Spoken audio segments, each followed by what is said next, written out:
మీరు వదిలిపెట్టలేని విషయం, మీ మనశ్శాంతిని కోల్పోవడానికి కారణమైనటువంటి ఏ సంఘటన అయినా మీ జీవితంలో ఉందా? ఉంటే కామెంట్‌లో తెలియచేయండి. నేను doctor Anuradha, life coach, motivational speaker and positive psychologist.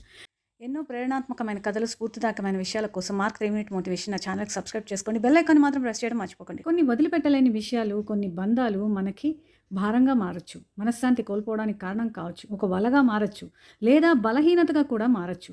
ఇలాంటి వాటిని ఎక్కువగా పట్టుకుంటే మనం వాటిలో చిక్కుకుపోతాం. వదలడం బలహీనత కాదు, అదే జ్ఞానం. మనకి బరువుగా ఉన్న వాటిని ఎంత త్వరగా వదిలించుకుంటామో అంత మంచిది. ఆ వదిలించుకోవడం నేర్చుకోవాలి. ఇది అర్థం అవ్వాలంటే నేను ఒక చిన్న కథ మీకు చెప్తాను. అనగనగనగా ఒక విలేజ్‌లో పాత రోజుల్లో ఈ మంకీస్ అనే వాటిని పట్టుకోవడం ఈ హంటర్స్‌కి అనేది చాలా ఇంపాసిబుల్ అయిపోయేది. ఎందుకంటే మంకీస్ చాలా ఫాస్ట్‌గా పరిగెడతాయి. ఈ చెట్టు మీద నుంచి ఆ చెట్టు మీదకి, అక్కడి నుంచి ఇక్కడికి. వాళ్ళకి చాలా కష్టమైపోయేది. వీటిల్ని ఎలా ట్రాప్ చేయాలి అని. వాళ్ళు ఒక ఇన్నోవేటివ్ మెథడ్‌తో వస్తారు. ఏంటి అంటే ఒక పెద్ద జార్ తీసుకుంటారు.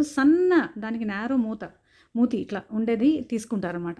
తీసుకొని దాన్ని ట్రాప్ చేయడానికి యూజ్ చేస్తారు. ఎలాగా అంటే మంకీకి ఇష్టమైనటువంటి ఫ్రూట్ ఏంటి అంటే బనానా. సో వీళ్ళేం చేస్తారంటే ఒక చోట ఈ జార్‌ని పెట్టేసి సన్న మూత కాబట్టి మెల్లగా బనానాని కిందకి దింపి వదిలేస్తారు. వీళ్ళు చెట్ల దగ్గర వెనకాతలకెళ్ళి చూస్తూ ఉంటారు ఏం జరుగుతాయని. అలా మంకీస్ ఏం చేస్తాయి పోతూ ఉంటే దానికి ఇష్టమైన ఫ్రూట్ బనానా కదా! అది చూస్తుంది. ఇంక టెంప్టేషన్ ఆపుకోలేక దగ్గరికొస్తుంది. వచ్చి తన చెయ్యి లోపల పెట్టేస్తుంది. పెట్టేసాక ఇంకా చెయ్యితో ఆ బనానా పట్టుకున్నా గానీ చెయ్యి ఇక బయటికి రాదు. ఎందుకు? వాళ్ళు సన్న మూత ఉన్నటువంటి జార్ పెట్టారు. సో ఇది చాలా ట్రై చేస్తుంది. పండునేమో గట్టిగా పట్టుకో ఉంటుంది. కానీ అది బయటికి తీయడానికి రాదు. కానీ దానికేంటి టెంప్టేషన్ ఇంక ఆగదు. దానికి ఇష్టం కదా! అదొక్క చిన్న విషయం గాని రియలైజ్ అయ్యి, అరే! నేను ఈ బనానాను వదిలేసి మెల్లగా నా చెయ్యి బయటికి తీసుకుంటే చెయ్యి వచ్చేస్తుంది అనే విషయం అది అర్థం చేసుకోదు.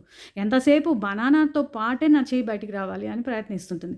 ఇంకేముంది ఇంతలో ఈ హంటర్స్ వచ్చేస్తారు. దాన్ని పట్టేసుకుంటారు. కాబట్టి మంకీ గాని, అరే! నేను ఈ బనానాను వదిలేస్తే నేను ఫ్రీ అయిపోతానని చిన్న విషయం. కాబట్టి తన బలహీనతని తను గాని వదులుకుంటే తను ఫ్రీ అయిపోతుందనే చిన్న విషయం రియలైజ్ కాలేదు. కాబట్టి వదులుకోవడం అనేది బలహీనత కాదు. అప్పుడప్పుడు బలం కూడా అవుతుంది. మనల్ని లోపల నుంచి పీడించేటటువంటి ఈ బంధాలు, అనుబంధాలు, కోరికలు, అభిప్రాయాలు ఇవన్నీ కూడా మన శక్తిని క్షీణింపచేసే బరువులుగా మారతాయి. మనశ్శాంతి అనేది నీ చాయిస్. అది వదులుకోవడం ద్వారానే వస్తుంది. కాబట్టి కోరికలు, బంధాలు అనేవి ఒక వలగా మారతాయి. అవి మనం ఎంత గట్టిగా పట్టుకుంటే అంతలా మనం దాంట్లో చిక్కుకుపోతాం. కాబట్టి మీ జీవితం అరటిపండు అనే ఏ జార్ దగ్గర నిలిచిపోయింది? అది ఒక కోరిక కావచ్చు, ఒక బంధం కావచ్చు, లేక మీ ఆశయం కావచ్చు, మీ అభిప్రాయం కావచ్చు, ఏదైనా కావచ్చు. అది ఎక్కడ ఆగిందో మీరు గుర్తించండి.